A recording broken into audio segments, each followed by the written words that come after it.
ఆ అభివృద్ధి పొందకపోవడానికి కారణం మనమే కారణం.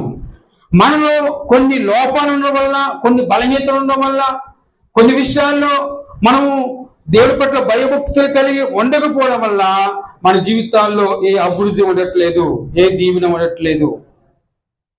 ప్రేమ పిల్లగా, నువ్వు దేవుడి పట్ల విశ్వాసం కలిగి, దేవుడి పట్ల భయభక్తులు కలిగి, దేవుడి మార్గంలో నువ్వు జీవిస్తే నువ్వు తప్పనిసరిగా అభివృద్ధి కలుగుతావు. హల్లెలూయా, హల్లెలూయా. ఒక విషయం చెప్పుకుందాం, నా విషయంలో చెప్పుకుందాం.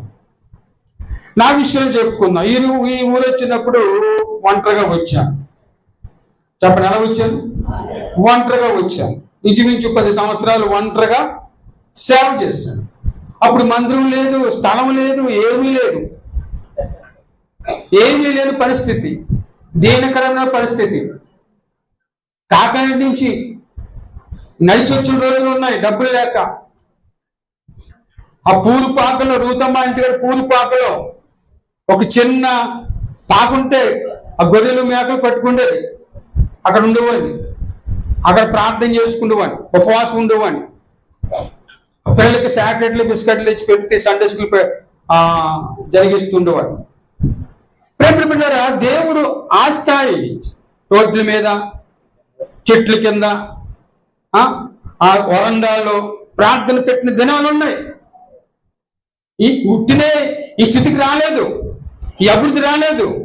దీని వెనక ఎంతో ప్రయాస, ఎంతో కష్టము, ఎన్నో శ్రమలు, ఎన్నో నిందలు, ఎన్నో అవమానాలు ఉన్నాయి.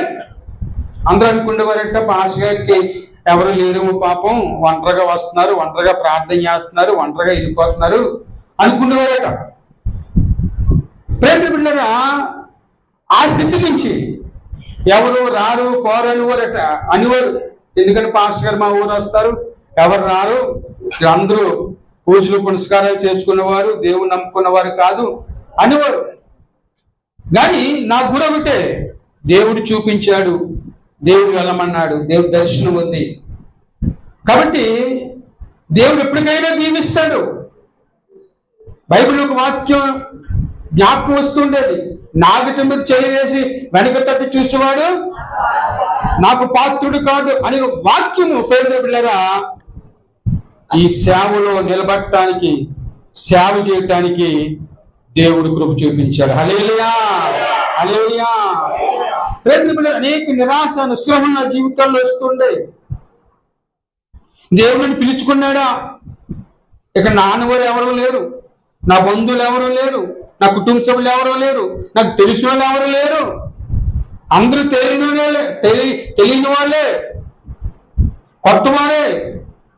బిడ్డరా, అలాంటి స్థితిలో నేను ఒకటే గురి పెట్టుకున్నాను, దేవుడు చూపించాడు కాబట్టి ఇక్కడ కష్టమైన, నష్టమైన, శ్రమైన సేవ చేయాలి, అనేకమైన ఆత్మ రక్షించాలని ఉద్దేశంతో, తీర్మానంతో వచ్చాను. కాబట్టి ఈనాడు దేవుడి ఈ స్థితిలో పెట్టాడు. హల్లెలూయా. ఒక చిన్న స్థలం కొనడానికి దేవుడు సహాయం చేశాడు. ఇదంతా ఎలా ఉండదు మీ అందరికీ తెలుసు. అలాంటి స్థలాన్ని దేవుడు ఇప్పుడు ఎలా చేశాడు? బంగారం చేశాడు. హల్లెలూయా. ఇక చిన్న పాక వేయడం జరిగింది, ఆ పాక తర్వాత ఈ బిల్డింగ్ కట్టుకోవడం జరిగింది. మనం సంఘం ఏర్పాటు చేయబడితే దేవుడు కృప చూపించాడు. మరి పైన అంతస్తు కూడా దేవుడు వేయడానికి సహాయం చేశాడు. హల్లెలూయా.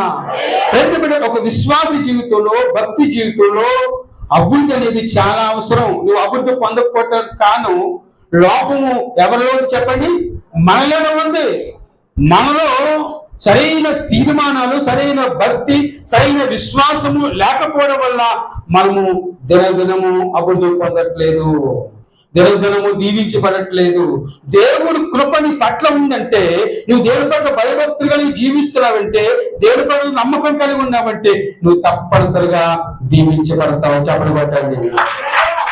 దేవుడు అన్యాయస్తుడు కాదు.